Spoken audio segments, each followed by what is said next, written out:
ایک بار درود شریف پڑھ لیں. اللہم صلی علی سیدنا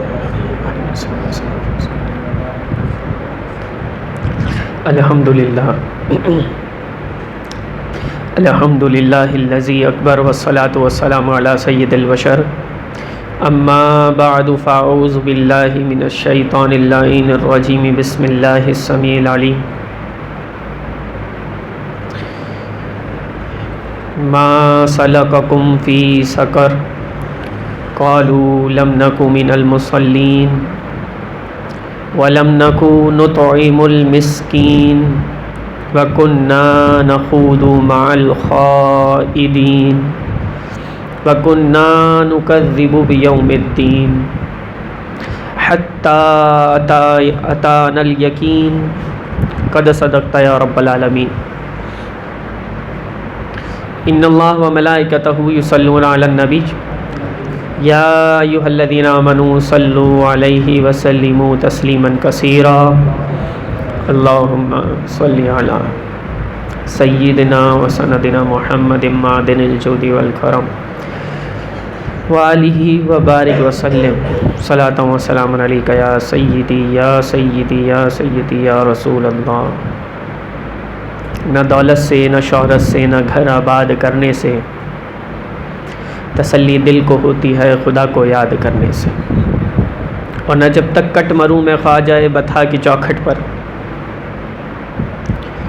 نہ جب تک کٹ مروں میں خواہ جائے بتہا کی چوکھٹ پہ، خدا شاہد ہے کامل میرا ایمان ہو نہیں سکتا. محمد صلی اللہ علیہ وسلم، محمد کی محبت دین حق کی شرط اول ہے.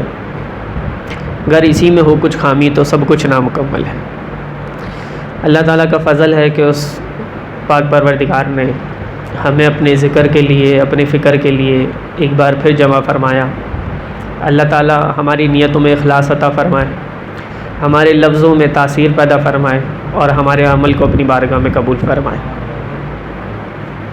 یہ دور کہ جس دور میں میں اور آپ جی رہے ہیں، علماء فرماتے ہیں یہ وہ دور ہے کہ جس کے بارے میں نبی علیہ الصلوۃ والسلام نے ارشاد فرمایا تھا اور حضور علیہ السلام نے فرمایا تھا کہ میرے صحابہ ایک وقت آئے گا، ایک زمانہ آئے گا کہ جس میں فتنے بارش کی طرح برسیں گے. میں اور آپ اس دور میں جی رہے ہیں. فتنے بارش کی طرح، جس طرف نگاہ اٹھائیں ایک الگ تماشا ہے. کہیں دین کا تماشا بنا دیا ہے، کہیں دین اسلام کی شعائر اور نشانیوں کا تماشا بنا رکھا ہے، کہیں دین اسلام کی مقدسات کی گستاخیاں ہو رہی ہیں، کہیں دین اسلام کے نام پہ اپنے ذاتی منافع اور منفعت حاصل کی جا رہی ہے، کہیں قرآن و حدیث کی الگ اپنی طرف سے ایک تعبیر اور تشریح پیش کی جا رہی ہے. کہیں کوئی سر اٹھاتا ہے تو ایسی بات کرتا ہے جو 1400 سال اسلاف میں کبھی کسی نے کی نہیں، نہ پڑھی، نہ علم میں آئی. آج کا بندہ کھڑے ہو کر وہ بات کرتا ہے جو کسی کی ہسٹری میں کسی کے علم میں نہیں آئی، اس بندے کے علم میں آ گئی. کوئی اٹھتا ہے تو حدیث کا انکار کر دیتا ہے، اٹھتا ہے تو حدیث کی کسی قسم کا انکار کر دیتا ہے. کوئی اٹھتا ہے تو پھر آیت کا ترجمہ اپنے پاس سے کرتا ہے اور اس کی تعبیر بتاتا ہے کہ اس کا مطلب یوں اور یوں. یہ سب کیا ہے؟ فرمائے فتنے ہیں، فتنے بارش کی طرح برسیں گے. انسان اپنے ایمان کی حفاظت کر لے، بہت بڑے کرم اور فضل کی بات ہے. انسان کو اپنے ایمان کی حفاظت کی فکر ہو تب. اللہ اکبر. جب پیسے آ جائیں نا، جب سیونگ کر لے بندہ تو اس کی حفاظت کی فکر ہوتی ہے. کس بینک میں رکھوں، کہاں پہ ٹیکس کم کٹے، کہاں پہ نقصان کم ہو، کہاں پہ مجھے سادہ فائدہ نظر آ سکتا ہے. بہت ساری چیزیں انسان آگے پیچھے دیکھتا ہے. کیوں؟ اس لیے کہ یہ جو محنت سے پیسے کمائیں اس کی اہمیت کا آپ کو اندازہ ہے. یہ پیسے ہیں بڑی محنت سے آتے ہیں. ایمان ہمیں نا ایسے ہی مل گیا، بس پیدا ہوئے تو ایمان یافتہ تھے، ایمان یافتہ گھرانے میں پیدا ہوئے، مسلمان تھے، تو ہمیں قدر ہی نہیں ہے کہ ایمان ہے کیا چیز. ایمان کی فکر مجھے اور آپ کو ہر لمحہ رہنی چاہیے، کیونکہ شیطان کا ایک منصوبہ ہے، ایک ٹاسک لیا ہوا ہے شیطان قیامت تک، اور وہ صرف یہ ہے کہ ہر مسلمان کے پیچھے لگنا ہے اور اس سے کچھ بھی کروانا ہے. اس سے میٹر نہیں ہے، اس کا حاصل جو مقصد ہے نا وہ صرف یہ ہے کہ اس کا ایمان چلا جائے، کسی طرح اس کا ایمان چلا جائے. یہ اپنے ایمان سے ہاتھ دھو بیٹھے، شیطان کہتا ہے میرا مقصد حاصل ہو گیا. یہی وجہ ہے کہ جب فرمایا کہ کوئی شخص نکاح کرتا ہے تو اس کا آدھا ایمان محفوظ ہو جاتا ہے، اور جب اس کا آدھا ایمان محفوظ ہوتا ہے تو پھر دوسری طرف کیا بتایا، شیطان اپنے سر پہ خاک ڈالتا ہے، مٹی ڈالتا ہے اور کہتا ہے ہائے افسوس، اس نے اپنا ایمان مجھ سے بچا لیا۔ یہ ہے ایمان، کہ جب آپ کا ایمان محفوظ ہو رہا ہے جس ذریعے سے تو شیطان کو چوٹ لگ رہی ہے کہ یار یہ ایمان کیسے بچا سکتا اپنا مجھ سے، میں تو اسے وسوسے ڈالتا، میں تو اسے بہکاتا، میں تو اس کے دل کو علماء کی طرف سے ہی بدظن کر دیتا، تو یہ قرآن و حدیث کہاں سے سیکھتا؟ یہ ساری وساوس اور شیطان کے وسوسے اور ہیلے اور وار اور تیر مجھے اور آپ کو سمجھ ہی نہیں آ رہے۔ دیکھیں آپ سب ماشاءاللہ باشعور بیٹھے ہوئے ہیں، محبت کرنے والے ہیں، میرے دوست احباب بھی ہیں، آپ سب جانتے ہیں کہ جب کوئی عالم ہوتا ہے تو اس کے پاس مسائل بھی آتے ہیں، اور میرے پاس بھی آتے ہیں، کثرت سے آتے ہیں، لیکن میں تنہائی میں بیٹھ کے میں نے کچھ سوچا، میں نے غور و فکر کیا اس بات پہ، تو میں نے سوچا تھا درس میں برکت کی نیت سے یہاں پہ شیئر کروں گا۔ لوگ اپنے اپنے مسئلے لے کر آتے ہیں، اور شرعی طور پہ کوئی حرج بھی نہیں ہے، لانا چاہیے، دین نے یہی سکھایا فاسألوا اہل الذکر ان کنتم لا تعلمون، پوچھو تم اہل ذکر سے اگر تم نہیں جانتے، علم والوں سے پوچھو اگر تم نہیں جانتے، یہ دین کا طریقہ ہے۔ تو لوگ اپنے ذاتی مسائل پوچھتے ہیں نا، کہ یہ ہو گیا تو نماز ٹوٹ جائے گی، تو روزہ باقی رہے گا، تو نکاح رہا تو نہیں رہا، یہ سارے مسئلے ایک طرف۔ کچھ لوگ کچھ زیادہ ہی ذاتی اور فائدے کے سوال کرتے ہیں نا، اس چیز میں برکت کا وظیفہ، اس چیز میں برکت کا وظیفہ، سب کچھ اپنا، اور جواب دینے میں تاخیر ہو جائے تو بدگمانی بھی ہو جاتی ہے، 10 باتیں سنانے میں دیر بھی نہیں کرتے، بے ادبی گستاخی کو ان کے نزدیک ہوتی نہیں ہے، ایسے لوگ بھی ہوتے ہیں۔ لیکن میں کیا بتانا چاہ رہا ہوں وہ سنیں آپ۔ کچھ لوگ ہوتے ہیں بہت ادب سے بات بھی کرتے ہیں، سوال پوچھنے کی، بات کرنے کی اجازت لیتے ہیں ٹیکس پہ ہی، اس کے بعد پتہ ہے وہ سب اپنا مسئلہ کیا بیان کرتے ہیں۔ میں ایسا ماحول اور ایسا سینیریو بنا دیا کہ میں سمجھا کہ کوئی بہت مشکل مسئلہ پوچھنے والے ہیں، یا کوئی بڑے ارجنٹ مسئلہ ہے اور بڑی پریشانی میں ہی ہے۔ جو میسیج آیا نا، میں تو سوچنے پہ مجبور ہو گیا، یا اللہ ایسی فکر تو نے آج کے دور میں کسی کو دی ہے، ہم محروم ہیں۔ میسیج یہ آتا ہے کہ ایمان کی حفاظت کی دعا کرتے ہیں۔ یہ بہت معمولی سا جملہ ہے، لیکن جو اس جملے کو ادا کر رہا ہے نا، آپ اس سے پوچھیں اس کے نزدیک اس کی اہمیت کیا ہے، کہ اگر اس کا کسی سے رابطہ ہو رہا ہے کہ جس کو وہ چاہتا ہے کہ میرا ان سے رابطہ ہو جائے، تو بجائے یہ کہ وہ اپنے ذاتی مسائل بیان کرے، وہ کیا کہہ رہا ہے؟ ایمان کی حفاظت کی دعا کرتے ہیں۔ فکر ہے ایمان کی حفاظت کی، تو عرض کر رہا ہے نا، ہم نے تو کبھی کسی کو نہیں کہا بھائی ایمان کی حفاظت کی بھی دعا کرنا ہے یار، آپس میں بھی دعا سلام کرتے ہوئے جب جدا ہونے لگے تو کہیں یار ایمان کی حفاظت کی دعا کرنا، خاتمہ بالایمان کی دعا کرنا۔ ہم کہتے ہیں یار وہ کام اٹکا ہوا ہے، دعا کرنا نکل جائے، ٹھیک ہے لے لو دعا ہو جائے گی، لگے گی بھی، ایک مسلمان کی دعا دوسرے مسلمان کو لگتی ہے جب وہ پیٹھ پیچھے کرتا ہے۔ لیکن ہمارا معیار، ہماری سوچ، ہمارے لفظ بتا رہے ہیں کہ ہم کیا سوچتے ہیں، ہمارا معیار کہاں کھڑا ہے۔ ہم صرف اپنے بزنس کے لاس میں ہی پڑے ہوئے ہیں، ہم اپنی ذاتی منفعت اور زندگی میں ہی پڑے ہوئے ہیں۔ کبھی یہ بھی تو سوچنا انسان یار میرا ایمان محفوظ رہے، میں اس کی دعا نہ کرواؤں کسی سے، کروانی چاہیے۔ بندہ کہے کہ یار میری ایمان کی حفاظت کی دعا کرے۔ یہ ایک فکر کی بات تھی، میں نے سوچا شیئر کروں گا۔ سورہ مدثر کی کچھ آیات، 3 سے 4 آیات پہ آج میں بات کرنا چاہ رہا تھا، تو انشاءاللہ مختصر وقت میں اس پہ کچھ عرض کرتا ہوں، پھر اختتام کریں گے۔ اللہ رب العزت نے قرآن مجید میں جو منظر بیان فرمایا ہے وہ بڑا دردناک ہے۔ اللہ نے فرمایا جنتی جہنمیوں کو جب دیکھیں گے، جو جہنم میں لوگ ہوں گے، اب دیکھیں اس کی ایک علمی بھی تفسیر ہے، اس کو بھی میں یہاں ڈسکس کر سکتا ہوں، لیکن ہمارا منہج اصلاحی ہے تو میں کوشش کروں گا اصلاحی انداز سے اس کو بیان کروں۔ تو جو جنتی ہوں گے نا، وہ جنت میں سے جھانک کے جب دیکھیں گے تو جہنم میں جو غیر مسلم کفار جل رہے ہوں گے ان پہ نظر پڑے گی، تو وہ کچھ سوالات کریں گے، کچھ کوسچنس کریں گے، اور وہ سوالات کو قرآن نے ایڈریس کیا ہے۔ اللہ رب العزت نے آیات میں بیان فرمایا جب وہ سوالات کریں گے تو کیا سوال کریں گے اور ان کے جوابات کیا آئیں گے، ایک غور طلب بات ہے۔ اب میں جو علمی اور اس کی ساری چیزوں کی بات کر رہا تھا، یہ علمی بحث ہے کہ بھائی کافر پہ نماز، غیر مسلم پہ نماز ہے بھی یا نہیں، غیر مسلم پہ مسکین کو کھانا کھلانا لازمی ہے بھی یا نہیں، سب سے پہلے تو اس پہ ایمان ہے تو وہ نماز کا مکلف ہے یا نہیں، یہ ایک علمی بحث ہے اور مفسرین نے اس پہ کلام کیا۔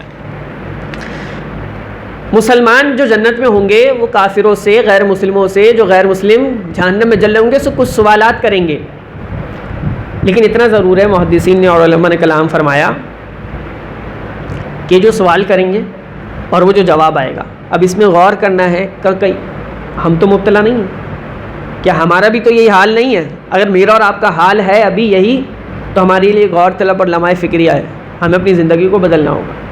سنیں، جنتی سوال کریں گے جب جہنم میں جلتے ہوئے دیکھیں گے لوگوں کو تو کہیں گے ما سلککم فی سقر، تمہیں جہنم میں کس چیز نے گرا دیا؟ تمہیں جہنم میں کس چیز نے گرایا؟ تم جہنم میں کیسے آ گئے؟ یہ سوال ہو گیا۔ اب جواب آ رہا ہے، قرآن نے جو جواب ایڈریس کیا ہے وہ سننے کے قابل ہے۔ سب سے پہلا تو 3 عادتیں انہوں نے بتائیں کہ جس کی وجہ سے وہ جہنم میں 3 سے 4 عادتیں، وہ 4 عادتیں بس آج درس کا عنوان ہے، بس اور کچھ نہیں۔ سب سے پہلا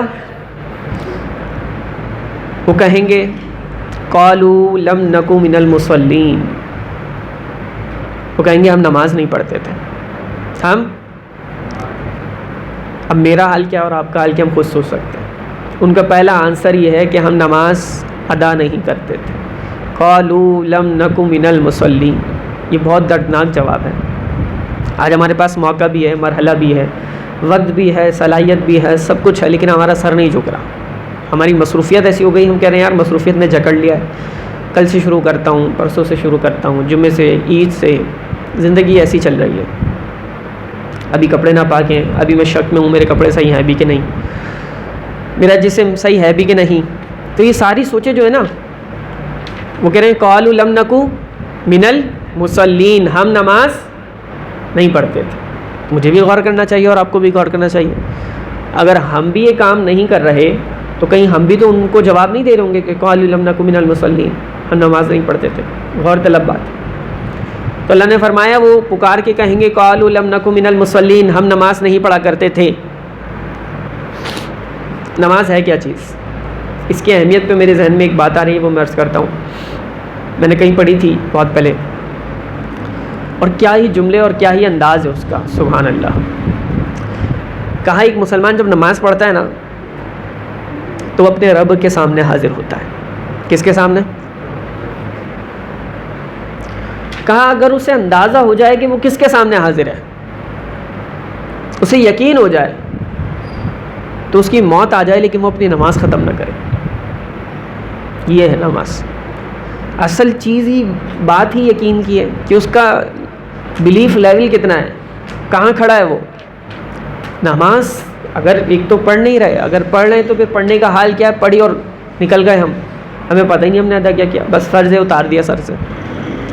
کا کیفیت یہ ہوگی اگر اسے پتہ لگ جائے کہ وہ کس کے آگے کھڑا ہے، وہ کہے مجھے موت آ جائے نہیں نماز ختم نہ کروں، یہ کیفیت ایسی طاری ہو جائے گی اس پر کہ اگر اسے پتہ لگے نماز کیا ہے۔ کیوں؟ کاروبار کی ٹینشن ہے، گھر کی ٹینشن ہے، گھریلو پریشانی ہے، ذہن دباؤ میں ہے، ٹینشن، بہت زندگی کی الجھنیں ہیں۔ ان ساری الجھنوں کا حل جس رب کے پاس ہے، اسی رب کے سامنے تو تم کھڑے ہو۔ تو پھر بندہ کیوں کہے کہ میں نماز ختم کروں اور جلدی سے اپنی ٹینشنوں میں واپس جاؤں، جلدی سے اپنا کاروبار بھی دیکھوں، جلدی سے سب کچھ کروں۔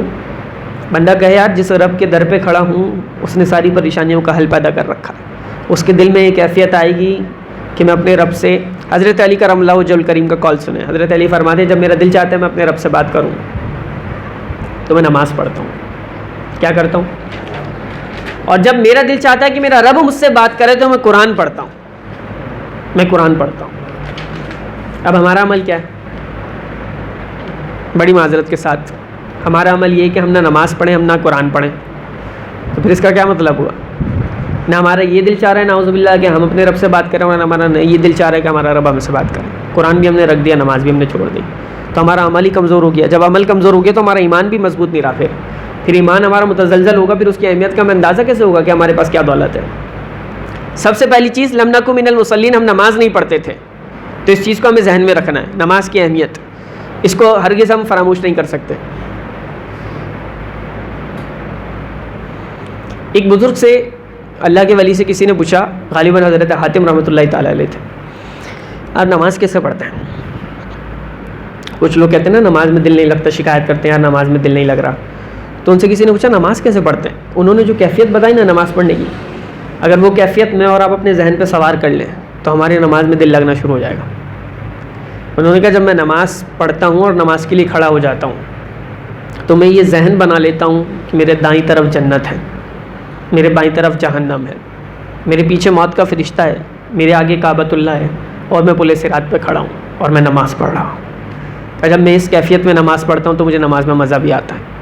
اور ایک اور بات کہتے ہیں کہ ان ساری کیفیات کو میں ذہن میں بٹھاتا ہوں اور پھر میں سوچتا ہوں کہ یہ جو میں نماز پڑھ رہا ہوں یہ میری آخری نماز ہے، مجھے نماز میں مزہ آنا شروع ہو جاتا ہے۔ جب بندے کو واقعی یقین ہو جائے کہ میری آخری نماز ہے تو وہ کتنے اچھے سے پڑھے گا کہ میں یہ ذہن بناتا ہوں یہ میری آخری نماز ہے تو مجھے نماز میں مزہ آنا شروع ہو جاتا ہے۔ ہم بھی کوشش کریں جب نماز پڑھیں تو یہی ذہن بنائیں، اسی کیفیت میں نماز پڑھیں تو اللہ تعالیٰ کرم کر دے گا۔ دوسری چیز جو انہوں نے جواب دیا کہ ما سلککم فی سقر، آپ جہنم میں تم لوگ کیوں گر گئے؟ تو انہوں نے کہا ولم نکن نطعم المسکین، ہم مسکینوں کو کھانا نہیں کھلاتے تھے، ہم مسکینوں کو کھانا نہیں کھلاتے تھے، یہ ہماری وجہ ہے جہنم میں گرنے کی۔ آج ہمارا حال اللہ ہی بہتر جانتا ہے ہم کس کیفیت میں جی رہے ہیں، ہم نے کب کس کو کتنا کھلایا ہے۔ ہم کھلاتے ہیں لیکن ہمارے کھلانے کا انداز دوسرا ہے، ہم وہاں دیکھتے ہیں کہ اس سے پلٹاوا کتنا ہوگا، آؤٹ پٹ کتنا ملے گا، فیڈ بیک کتنا آئے گا، میں اس کو اگر جتنا کھلاتا ہوں پھر یہ کب کتنا مجھے کھلا دے گا۔ یہ تو دوستی یاری میں ہماری چل رہا ہے، لیکن مسکین کو کس نے کھلایا؟ مسکین کسے کہتے ہیں؟ یہ پروفیشنل فقیر جو آپ سے زیادہ غالباً کچھ لوگ کما لیتے ہیں یہ مسکین ہے۔ آپ محنت کر کے بھی اتنا نہیں کما پاتے جتنا یہ آپ سے زیادہ محنت کر کے کما لیتے ہیں پروفیشنل، یہ مسکین ہے۔ مسکین وہ ہوتا ہے جو ایک وقت کا کھائے نا تو اس کو یہ نہ پتہ ہو کہ دوسرے وقت کا کہاں سے بندوبست ہونے والا ہے، اور ایسے لوگ آج کے دور میں موجود ہیں۔ ہم کہتے ہیں یار ایسا کوئی موجود ہے، ایسا کون ضرورت مند ہے؟ آج تو آپ کو بھی پتہ ہے مہنگائی کا اتنا دور چل رہا ہے، اچھے گھرانوں کے گھروں میں چولہے بجھتے جا رہے ہیں، ہم کیا ہمیں تو مسکین ڈھونڈنا پڑے گا۔ دوسرا قصور اور دوسرا ہمارا معاملہ یہ ہے کہ ہم مسکین کو کھانا نہیں کھلاتے تھے، یہ وجہ ہے۔ اچھا اسی کے ساتھ اب مسکین کو کھانا نہیں کھلاتے تھے، چلیں یہ تو ٹھیک ہے، اگر کھلا بھی دیا تو پھر مسئلہ پتہ کیا ہے؟ ہمارے یہاں معاشرے میں ایک منظر پایا جاتا ہے، اس منظر کو میں یہاں پہ بتاتا ہوں کیا ہوتا ہے۔ وہ ہوتا یہ ہے، سنیں، کھانا کھلایا، کسی وقت پہ کام آ گئے، پیٹ بھر گیا، کپڑے کی ضرورت تھی، وقت پہ کام آ گیا، کپڑا پہنا دیا۔ بالخصوص کسی بھی انداز سے ویڈیو کے ذریعے یا جیسے بھی میرے گھر کی بھی خواتین، جو بھی خواتین سن رہی ہیں نا، خواتین میں یہ ایلیمنٹ بہت زیادہ پایا جاتا ہے، ٹونٹ کرنا، طنز کرنا، تانا دے دینا۔ کھانا کھلایا، وقت پہ پیٹ بھر دیا، بہت اچھی بات ہے، کپڑا پہنایا وقت پہ، بہت اچھی بات ہے، کسی کے کام آ گئے۔ اچھا دیکھیں، وَلَمْ نَكُنْ نُطْعِمُ الْمِسْكِينَ، یہ جو آیت ہے نا کہ ہم مسکینوں کو مسکینوں کو کھانا نہیں کھلاتے تھے، یہ دوسری وجہ ہے جہنم میں جانے کی۔ تو یہ تو وجہ ہے جہنم میں جانے کی، لیکن اگر کھلا دیں تو کیا ہے؟ سنیں، حضور علیہ الصلوۃ والسلام نے ارشاد فرمایا، جس نے کسی بھوکے کو پیٹ بھر کے کھانا کھلایا نا، اللہ رب العزت اسے جنت کے کھانوں میں سے کھانا کھلائے گا۔ یہ بہت سستا سودا ہے۔ آج کچھ پیسوں اور کچھ روپوں میں نا کسی کا پیٹ بھر دیتے ہیں آپ، اور جنت کا کھانے کا سودا ہو رہا ہے۔ شرط یہ کہ اللہ کی رضا کے لیے ہو، غرض وابستہ نہ ہو، آپ کے مطلب نہ نکلتے ہو، بے غرض بے لوس ہو کر آپ کھلا دیں۔ اب کسی کو لباس پہنا رہے ہیں تو حضور علیہ الصلوۃ والسلام نے ارشاد فرمایا، اگر کسی نے کسی ضرورت مند کو لباس پہنا دیا تو اللہ جنت کے لباسوں میں سے لباس عطا فرمائے گا۔ یہ فضیلت ہے، ہمیں کوئی معنی نہیں رکھتی ہیں ہم کیا کر رہے ہیں، کیسے جی رہے ہیں۔ اب پرابلم یہ ہے کہ معاشرے میں بالخصوص خواتین، یہ جو نازک رشتے ہوتے ہیں ساس بہو نند کے، تانا دینے کی عادت ہے۔ کچھ بھی کیا بس تانا، موقع پہ تانا، یہ سب سے بڑا ٹیلنٹ اور صلاحیت اور اسکلز ہے۔ موقع پہ تانا دینا ہے، اور تانا دے دیا تو کلیجے میں ایسی ٹھنڈک پڑے گی کہ بس زندگی کا حاصل ہو گیا، میں نے تانا دے دیا۔ یہ ہمارا اور آپ کا انداز ہے، لیکن قرآن اور حدیث کا اور نبی علیہ الصلوۃ والسلام کی سیرت کا اور اللہ کے فرمان کا انداز، شریعت کا مزاج کیا ہے وہ سمجھنے کی ضرورت ہے۔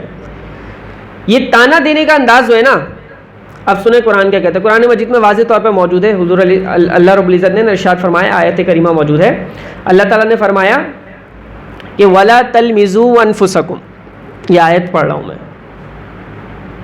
سورہ حجرات کی آیت نمبر 11۔ ہم وہ کام کر رہے ہیں کہ جس سے اللہ رب العزت نے واضح طور پہ منع فرمایا.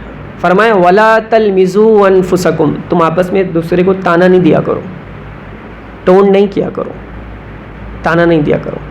پھر ایک اور آیت سنیے, اللہ تعالیٰ نے ارشاد فرمایا یہ جو عادت ہے نا, وقت پہ کام تو آ گئے, بہت اچھا لگا, پھر جب دماغ گھوما اور غصہ آیا اور پھڈا ہوا تو بھائی دوستی کیا, تو یاری کیا, تو رشتے کیا, سارے لحاظ بندہ پیچھے رکھ دیتا ہے, ایک لمحے میں سارے اپنے احسان جتا دیتا ہے. آپ نے جتا دیا, اب سنیں قرآن کیا کہتا ہے. قرآن کہتا ہے یا ایھا الذین آمنوا لا تبطلوا صدقاتکم بالمن والأذی, فرمایا اے ایمان والو تم اپنے صدقات کو, اپنی اچھائیوں کو, اپنی بھلائیوں کو, اپنی نیکیوں کو برباد نہ کرو.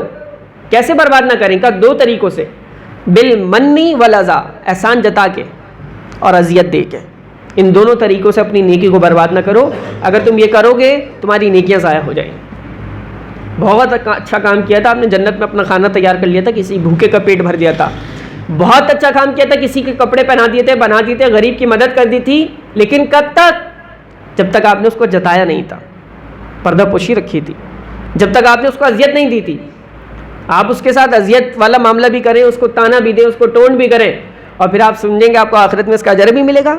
فرمایا تبطلوا الصدقات, تمہاری نیکیاں برباد, باطل, ختم ہو جائیں گی اگر یہ طریقہ اپنایا. اور آج یہ طریقہ معاشرے میں چل رہا ہے بڑی معذرت کے ساتھ. خواتین کے ساتھ تو خصوصی طور پہ یہ مسئلہ ہے, تانا دینے کی عادت ہے. لڑکوں میں بھی ہے لیکن خواتین میں یہ عنصر زیادہ ہے. تانا دے دیتی ہیں تانا, ساس بہو کو تانا دے رہی ہے, بہو نند کو دے رہی ہے, آپس میں لگے ہوئے تانے چل رہے ہیں, اٹھتے بیٹھتے تانے, کوئی مسئلہ ہی نہیں ہے. یہ تانے آپ دے تو رہے ہیں نا, لیکن یاد رکھیں یہ تانے کا انداز کیا ہے. اب سنیں, ایک تعارف ہے ہمارا, ایک تعارف ہے آپ کا کہ مومن ہوتا کیا ہے, اس کی کوالٹیز کیا ہے. ایک تعارف وہ ہے جو حضور علیہ السلام نے ارشاد فرمایا. ترمذی شریف کی روایت ہے, نبی علیہ السلام نے فرمایا لیس المؤمن بالطعان واللعان والفاحش والبذی. فرمایا مومن پتہ کون ہوتا ہے؟ فرمایا مومن لعنت کرنے والا نہیں ہوتا. پہلا اس کا وصف وہ لعنت کرنے والا. فرمایا وہ بے حیائی کی باتیں کرنے والا نہیں ہوتا. اور فرمایا وہ بد کلام نہیں ہوتا. اور چوتھا فرمایا وہ تانا دینے والا نہیں ہوتا. ہم مومن ہیں, مسلمان ہیں, بالکل ہیں, آپ بھی ہیں, میں بھی ہوں, ہر خاتون کہتی ہے میں مسلمان ہوں. حضور علیہ السلام, ترمذی شریف کی روایت, نبی علیہ السلام فرما رہے ہیں کہ مسلمان جو ہوتا ہے وہ تانا دینے والا نہیں ہوتا. اس میں یہ وصف نہیں ہوتا کہ وہ تانے دیتا ہے. وہ تانا دینے والا نہیں ہوتا, وہ بے حیائی کرنے والا نہیں ہوتا, وہ فحش کلامی کرنے والا, وہ بد کلام نہیں ہوتا. اب اس حدیث میں دیکھ کر نا کچھ چیزیں تو خواتین میں پائی جاتی ہیں اور کچھ لڑکوں میں پائی جاتی ہیں. ہمارے نوجوان ہی بیٹھے ہوئے نا سب, آپ سب جانتے ہیں کس طرح کی لینگویج یوز ہوتی ہے دوستوں میں. جب بات کریں گے تو بھائی یہ تو مذاق ہے, کوئی مسئلہ ہی نہیں ہے. مذاق میں تو تیری ماں, میری بہن, اور یہ اور وہ, پتہ نہیں کیا کیا سب چل رہا ہے, مذاق ہو رہا ہے. بھائی اگر اسے مذاق میں سامنے والے کو برا نہیں لگ رہا تو مذاق میں کہنا کوئی بری بات ہے کیا؟ مذاق ہے, اس کو برداشت ہو رہا ہے تو کرو, اس کو برداشت بھی ہو رہا ہے, اس کو برا بھی نہیں لگ رہا, آپ پھر بھی کریں. لیکن دین کیا کہتا ہے؟ آپ نے اپنا کردار خراب کر لیا, آپ وہ مومن نہیں ہیں جو حدیث میں بیان ہوا. فرمایا مومن وہ ہے جو بد کلامی نہیں کرتا, جو فحش کلامی نہیں کرتا, جو کسی کو تانا نہیں دیتا. یہ انداز بیان ہوا.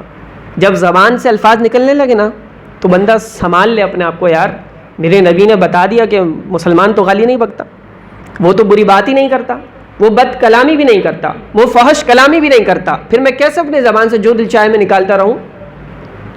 ایک فقہ کا اصول ہے, جو لکھنا ہوتا ہے نا وہ بولنے کے حکم میں ہوتا ہے.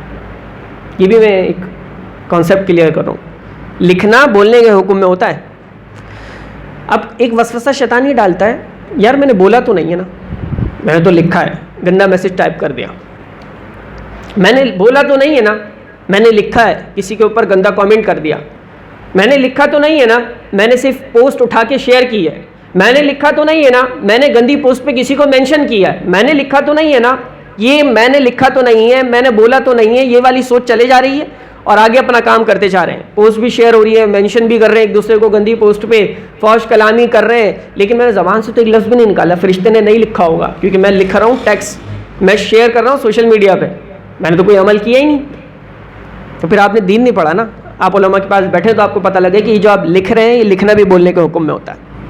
تو آپ نے ایک گندا میسج اگر لکھا ہے، فرشتہ یہ نہیں لکھے گا کہ آپ نے لکھا ہے، یہ گویا ایسے ہی آپ نے اپنی زبان سے ادا کر دیے الفاظ. اتنی احتیاط ہے دین اسلام میں.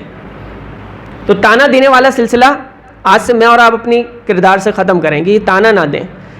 وہ دیکھیں وہ مثال ہے نا، وہ صحیح مثال ہے، نیکی کر دریا میں ڈال. وہ دریا آخرت کا دریا ہے. آخرت کے دریا میں آپ سیف میں اپنا نیکی کا سلسلہ جمع کروائیں، کریں اور بھول جائیں کسی کے ساتھ. یقین مانیں یہ انسان کی کیفیت اور مزاج ہے کہ جب غصہ آتا ہے، اور شیطان بھی اپنا کام بھرپور کرتا ہے نا. میں نے شروع میں عرض کیا نا، شروع میں کیا عرض کیا، مسئلہ یہ ہوتا ہے شیطان نے قسم کھائی ہوئی ہے آخری سانس تک میں نے اس کا ایمان چھیننا ہے.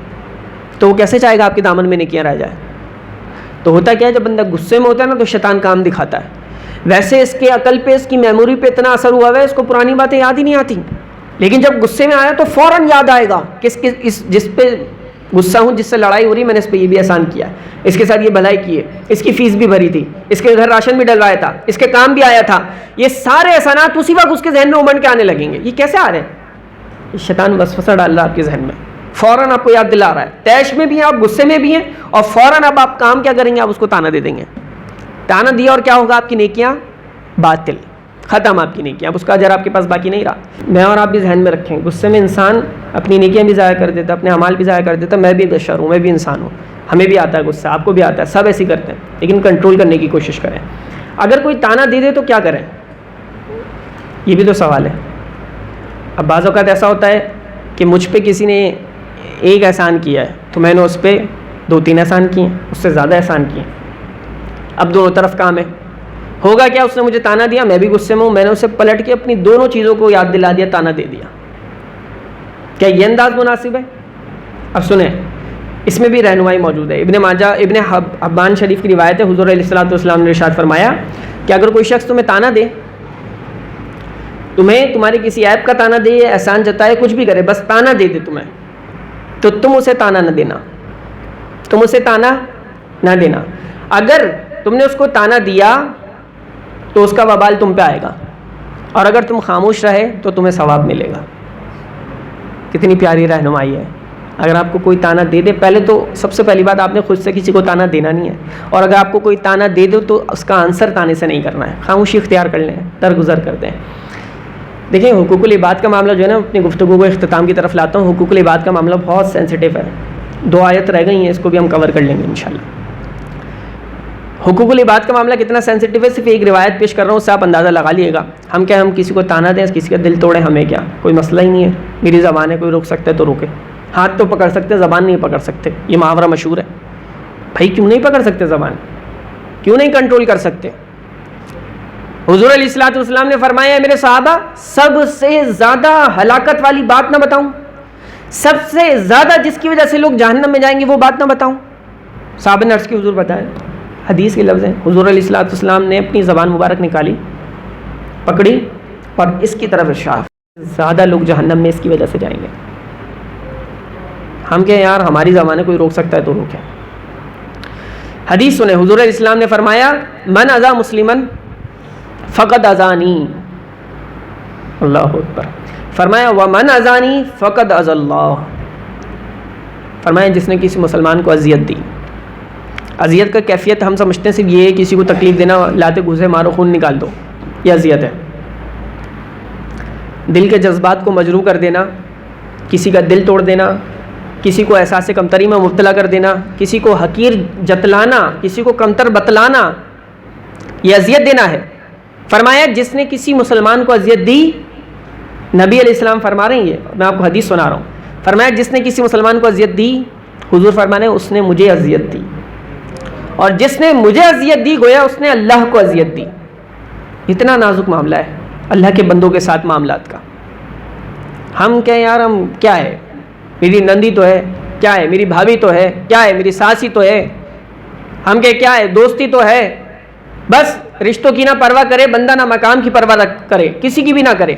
بھائی کوئی بھی رشتہ کیوں نہ ہو آپ کے سامنے، صرف آپ نے ایک چیز دیکھنی ہے، مسلمان ہے مسلمان. اب سنیں، اب حدیث فرمایا جس نے کسی مسلمان کو اذیت دی، حضور فرما رہے ہیں گویا اس نے مجھے اذیت دی، جس نے مجھے اذیت دی گویا اس نے اللہ کو اذیت دی. اب کون چاہے گا کہ نعوذ باللہ اپنے نبی کو اذیت دے؟ کون چاہے گا اپنے رب کو اذیت دے؟ تو پھر کیسا آپ کسی مسلمان کو اذیت دے سکتے ہیں؟ میں اور آپ تو اگر ہم نے اذیت کسی کو دی ہے تو اب کرنا کیا ہے؟ کسی کی دل آزاری کی ہے تو کرنا کیا ہے؟ کسی کو تانے دیے تو کرنا کیا ہے؟ دیر کیے بغیر اس سے معذرت کر لیں، اس سے معافی مانگ لیں، اسے راضی کر لیں، اللہ کے بندے کو راضی کر لیں۔ تانا دینے والا جو انداز ہے نا، اچھا لوگ خیال بھی نہیں کرتے نا پھر کہ سامنے کون ہے۔ ایک امام صاحب تھے، ان کے پاس ایک پرچی آئی، کسی نمازی کے لیے خلاف تھی وہ پرچی، ان کی زوجہ نے، بیوی نے بھیجی تھی۔ تو امام صاحب کے پاس پرچی آئی کہ یہ میرے شوہر ہیں اور آپ کے پیچھے 5 وقت کی نماز پڑھتے ہیں، جمعے میں بھی آتے ہیں۔ اب آگے جو معاملہ تھا نا وہ بالکل جو میں نے بیان کیا نا اس کے مطابق تھا۔ محترمہ نے نا جو تانے ٹکا دیے 3-4 ایک ساتھ امام صاحب کو، آپ پتہ نہیں بیان کیسا کرتے ہیں، آپ کے پاس آتے ہیں، آپ نے سکھایا ہی کیا ہے، پتہ نہیں کیا تربیت کی آپ نے میرے شوہر کی، میرا خیال ہی نہیں رکھتے، میرے بچے کو بھی خیال نہیں رکھتے، آپ انہیں سمجھائیں۔ میں نے عرض کیا نا خواتین میں ایلیمنٹ زیادہ ہوتا ہے، تو انہوں نے امام صاحب کا بھی لحاظ نہیں کیا، عالم مفتی کا بھی لحاظ نہیں کیا، 3-4 تانے ایک ساتھ پرچی میں ٹکائے اور بھیج دیے انہیں۔ اب انہوں نے جواب دیا اور لکھ کے جواب دیا پرچی پہ، انہوں نے کہا محترمہ بات یہ ہے دن میں ہوتے ہیں 24 گھنٹے اور وہ آتے ہیں 5 نمازوں میں، نماز کے بعد مجھ سے ہاتھ ملاتے ہیں، 2-4 منٹ بات ہوتی ہے چلے جاتے ہیں، اور جمعے میں جیسے سب بیان سن رہے ہوتے ہیں وہ بھی سن رہے ہوتے ہیں، میں انفرادی کوشش بھی کر لوں گا انشاءاللہ انہیں سمجھا دوں گا۔ لیکن انہوں نے کہا بات یہ ہے کہ دن میں 24 گھنٹے میں یہ آلموسٹ 2 گھنٹے مزید آتے ہیں، اور اس 2 گھنٹے میں ان سے میری صرف 15 منٹ ملاقات کے بنتے ہیں، باقی کے 22 گھنٹے تو وہ آپ کے پاس رہتے ہیں۔ جب 22 گھنٹے میں عام انہیں نہ سدھار سکیں تو مجھ جیسا بیچارہ 15 منٹ میں کیا کرے گا؟ تو دے دیا انہوں نے بھی جواب طریقے سے بالکل۔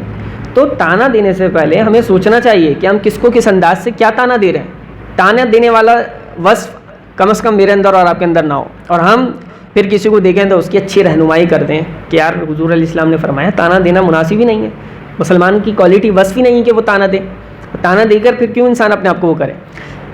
اچھا اگر تانا نہ دے انسان، دیکھیں 2 باتیں، ایک تو ہے احسان مند ہونا،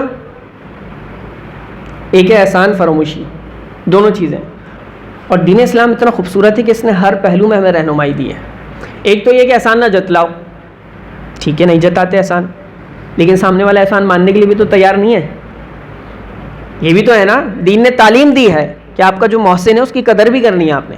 ایک کیفیت تو یہ آ گئی کہ میں کسی کو احسان نہ جتلاؤں، اب دوسری کیفیت یہ وہ بھی تو احسان مانے، بنا جتلائے مان لے یا نہ مانے چھوڑ دیں۔ اب سنیں دین نے کیا بتایا، فرمایا من لم یشکر الناس لم یشکر اللہ، اصول دے دیا، فرمایا جو لوگوں کا شکر گزار نہیں بن سکتا وہ اللہ کا بھی شکر گزار نہیں بن سکتا۔ انسان کو احسان مند رہنا چاہیے، کسی کے ساتھ اگر کسی نے احسان کیا ہے تو اس کے احسان کو ماننا چاہیے، اور اگر کسی کے ساتھ بیٹھ کے اس کا تذکرہ کرے تو اس کی دلجوئی بھی کرنی چاہیے۔ کہا تم پہ اگر کوئی بھلا کرے، حدیث میں رہنمائی ہے 3-4 حدیث میں خلاصہ بتا دیتا ہوں۔ فرمایا اگر تم پہ کوئی بھلا کرے اس کا طریقہ کیا ہے، فرمایا اس کو تم بدلے میں کچھ دو، اگر نہیں دے سکتے تم اس کی تعریف کر دو، یہ حدیث میں رہنمائی موجود ہے۔ فرمایا اور تم اسے جزاک اللہ خیرہ جب کہو گے تو یہ اللہ کے بارگاہ میں ثنا شمار ہو جائے گی، تم اسے جزاک اللہ خیرہ کہہ دو۔ یہ عادت بھی ہمارے اندر ختم ہوتی جا رہی ہے۔ تو ان ساری چیزوں کو میں اور آپ ذہن میں رکھیں۔ آگے جو 2 وصف بیان کیے، 3 وصف، تو اس کو میں اشارتاً ایڈریس کر دیتا ہوں۔ فرمایا کہ 2 وصف کیا تھے، لم نکن من المصلین، ہم نماز نہیں پڑھتے تھے۔ فرمایا ولم نکن نطعم المسکین، اور ہم مسکینوں کو کھانا نہیں کھلاتے تھے، اس وجہ سے جہنم میں آ گئے۔ فرمایا وَكُنَّا نَخُوضُ مَعَ الْخَائِضِينَ، فرمایا ہم بے ہدہ فکر والوں کے ساتھ گندی باتیں سوچا کرتے تھے۔ یہ بہت سادہ ترجمہ میں نے کیا ہے، ہم ان کے ساتھ بیٹھا کرتے تھے جو غلط سوچا کرتے تھے۔ آج میں اور آپ اپنی صحبت اور سنگت اور اپنی گیدرنگ اور اپنی کمپنی دیکھیں کن کے ساتھ جڑی گئے، ہمارے دوست احباب کس طرح کی باتیں کرتے ہیں، ہماری گفتگو کس طرح کی ہوتی ہے، ہماری سوچیں کس طرح کی ہوتی ہیں، ہم جن کے ساتھ بیٹھے ہیں ان کی سوچیں کس طرح کی ہوتی ہیں۔ وہ کہہ رہے ہیں ہم ان کے ساتھ بیٹھا کرتے تھے جن کی فکر اچھی نہیں تھی۔ آپ دیکھیں نا یار، ابھی میں نے شروع میں بھی عرض کیا کیا تماشا چل رہا ہے، کہیں قرآن کی گستاخی، کہیں نعوذ باللہ انبیاء کی گستاخی ہو رہی ہے، کہیں قرآن و حدیث کی تحریفات ہو رہی ہیں، کوئی قرآن و حدیث کا اٹھ کے اپنا جو ہے نا فن خواہ بن کے اپنا مفہوم بیان کر رہا ہے۔ 1400 سال جتنے گزرے بھائی اس کے سارے اسلاف غلط، صرف میں صحیح ہوں۔ کوئی نیا فرقہ اٹھ رہا ہے, کوئی نیا فتنہ اٹھ رہا ہے, الگ یہ فتنوں کا دور چل رہا ہے. اب ایسے میں میرا اور آپ کا کیا کردار ہے؟ جوانی بھی میرے پاس, پیسہ بھی میرے پاس, صلاحیت بھی میرے پاس, وقت بھی میرے پاس, سب کچھ میرے پاس, لیکن میری سوچ اور میری فکر غلط چیزوں میں ہی الجھی ہوئی ہے. اپنا ہی سوچ رہے ہیں, اپنا ہی جی رہے ہیں, بس جاب ہو جائے, پروفٹ ہو جائے, یہ ہو جائے, وہ ہو جائے, بس چل رہا ہے. دین کی فکر میرے آپ کے اندر کتنی ہے؟ دین کے نام پہ وقت مانگا جائے نا تو دل میں بخل آنے لگتا ہے کہ یار میں ہی کیوں دوں, وہ کیوں نہیں. یہ تو آپ کے لیے مقدر کی بات ہے کہ آپ کا وقت لیا جا رہا ہے دین کے لیے. دین کے نام پہ اگر پیسے کے لیے, فنڈنگ کے لیے ذہن بنایا جائے تو اس پہ بھی ذہن میں فوراً بخل آتا ہے کہ یار میں ہی کیوں دوں, کوئی اور کیوں نہیں, میرا پیسہ میں نے محنت سے کمایا. تو یہ بخل کی عادت آپ سن لیں, بیان کروا لیں, بیان پہ سنوا لیں, لیکن بخل کی عادت ذہن میں اور کردار میں آ جاتی ہے. تو یہ تربیت کی بات ہے. اصل میں ہم یہ سوچیں کہ اگر دین کے لیے میرا مال, میرا وقت, میری صلاحیت اللہ قبول کر رہنا, اور وہ بھی آج کے دور میں, پرفتن دور میں, بہت بڑے مقدر کی بات ہے, بہت بڑے اعزاز کی بات ہے کہ کل قیامت کے دن جب ہمارے نامہ اعمال نیکیوں سے اگر خالی بھی ہوں تو کوئی اور ایک نیکی تو ایسی ہو, کسی سے ایسا پالا تو ہو کہ وہ ہمیں کہے, ہمارے لیے شفاعت سفارش کرے, یار اب یہ دین کے لیے کھڑا ہوا تھا, دین کے لیے اس نے کام کیا تھا, کرم فرما. اللہ کرم فرمائے گا, ہم یہ سوچتے ہی نہیں. تو کہا اس کی بیٹھک کہاں تھی ہماری, کن لوگوں کے ساتھ بتائیے, کن لوگوں کے ساتھ؟ بےہودہ فکر سوچنے والوں کے ساتھ. تو ہم جن کے ساتھ بیٹھے ہیں ان کے ساتھ بیٹھیں تو پھر ہماری باتیں ایسی ہوں کہ دین کے لیے بات ہو, کوئی درد, دین کے درد کی بات ہو, کوئی امت کے لیے کچھ پلاننگ ہو, کوئی دین کا کام کرنے کی سوچ ہو. ایسی صحبتیں اور سنگتیں ہماری ہونی چاہیے. اور پھر آخری بات انہوں نے بیان کی کہ وَكُنَّا نُكَذِّبُ بِيَوْمِ الدِّينِ, کہا ہم یوم آخرت کو جھٹلاتے تھے, ہم حساب کے دن کو جھٹلاتے تھے. یعنی شروع میں عرض کیے کافر بتائیں گے, غیر مسلم بتائیں گے, جو عذاب میں جھیل رہے ہوں گے. دو باتیں ہیں, منافق بھی دو طرح کے ہوتے ہیں, منافق اعتقادی ہوتا ہے, منافق عملی ہوتا ہے. اور منافق عملی کی حدیث میں ایڈریس بھی ہے کہ جو بات کرے تو جھوٹ بولے, وعدہ کرے تو پورا نہ کرے, بات امانت رکھوائی جائے تو خیانت نہ کرے. اسی طرح سے یہ جو آیت ہے نا, اس کو سوچنا چاہیے کہ ہم آخرت کے دن کو جھٹلاتے تھے. آپ جتنے بیٹھے ہیں, آپ سب سے میں پوچھوں آخرت کے دن پہ یقین رکھتے ہیں؟ تو آپ فوراً کہیں گے بالکل الحمدللہ. آپ نے کہا بھی, مجھ سے کوئی پوچھے میں بھی کہوں گا الحمدللہ. ہمارے ایمان کا حصہ ہے کہ ہم آخرت کے دن پہ, یہ ہے زبانی, مطلب آپ کا عقیدہ ٹھیک ہے. اب اگر عمل کی بات کریں تو عمل میں اور آپ کہاں کھڑے ہیں؟ کہیں عمل سے تو یہ ثابت نہیں ہو رہا کہ آخرت کے دن کا جھٹلاتے ہیں. اگر آخرت کے دن کو نہیں جھٹلاتے ہوتے تو پھر ہم ایسے کام کیوں کرتے کہ جس میں ہمیں فکر ہی نہیں, یار آخرت میں جواب بھی دینا ہے اللہ کو, کسی کے ساتھ زیادتی بھی کر جائیں ہمیں کوئی فکر ہی نہیں, آخرت میں جواب بھی دینا ہے, اللہ کے آگے پیش ہونا ہے. زبان پہ جملہ تو آئے کہ نہیں یار یہ میں نہیں کر سکتا, اللہ کو آخرت میں کیا منہ دکھاؤں گا. پہلے کیا بزرگوں کی, آج کے ہمارے گھر کے بزرگوں کی بات کر رہا ہوں, پہلے کے بزرگوں کی بات کر رہے ہیں نا, تو ان کی زبان پہ جملے ہوتے تھے, بھائی مر کے اللہ کو منہ دکھانا ہے, یار اللہ کو کیا جواب دینا ہے. یہ جملے یقین دلاتے ہیں یار, ان کے ذہن میں یہ عقیدہ کیسا رچا بسا ہوا ہے. آج ہمارے ذہن میں ایسا رچا ہوا ہے, جب آپ پوچھو عقیدہ یہ ہے تو ہم کہیں گے ماشاء اللہ سبحان اللہ, ہمارا عقیدہ یہی ہے الحمدللہ. لیکن میرا اور آپ کا عمل کیا ہے؟ ہمارے عمل سے یہ ثابت ہو رہا ہو کہ آخرت کے دن پہ یقین نہیں رکھتے. اگر رکھتے تو پھر یہ کیوں کرتے ایسا؟ خدا را کم از کم ہمارے علم کے ساتھ, عقیدے کے ساتھ, ہمارے عمل میں بھی یہ بات ہو کہ ہم آخرت کے دن کو جھٹلاتے نہیں ہیں. اگر ہم درس کے لیے محنت کریں, دین کے لیے کوشش کریں, کسی کے لیے معاون بن جائیں, تو ہم یہ سوچیں نا کہ یار آخرت میں اللہ تعالیٰ اس کا اجر ہمیں دے گا.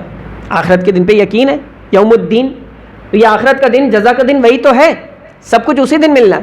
لیکن ہماری سوچ اگر یہ بن جائے کہ ہمیں یہیں پہ مل جائے, ہم کے ساری جزائیں, ساری انعامات, سارے بدلے ہمیں اسی دنیا میں مل جائیں, تو پھر اس دنیا میں تو ممکن نہیں ہے ملنا, کیونکہ یہ قید خانہ ہے. الدنیا سجن المؤمن و جنت الکافر. فرمائے دنیا کیا ہے؟ مومن کے لیے قید خانہ ہے, کافر کے لیے جنت ہے. جنت میں کتنی نعمت, ہم کہتے ہیں جنت میں سب کچھ ہوگا. ہم کہتے ہیں قرآن و حدیث کہتا ہے, ہم بیان کرتے ہیں کہ دل میں خیال آئے گا رب نعمت حاضر کر دے گا. یہ مسلمانوں کا حال ہوگا. کیوں؟ مسلمانوں کی جنت آخرت میں ہے نا, یا دنیا میں؟ آخرت میں.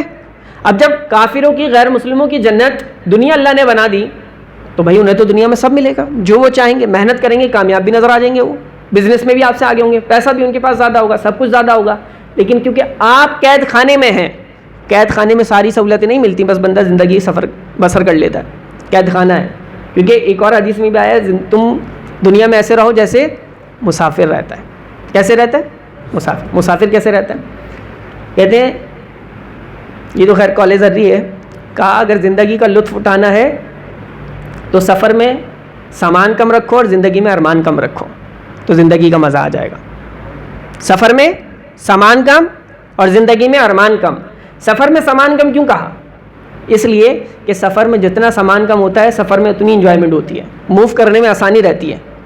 اب جب سفر میں آپ جا رہے ہوتے ہیں تو پورا گھر تو اٹھا کے نہیں لے کے جاتے، صرف ضرورت کی چیزیں لے کر جاتے ہیں. اور کہا دنیا میں، حدیث میں آیا دنیا میں تم کیسے ہو؟ جیسے مسافر.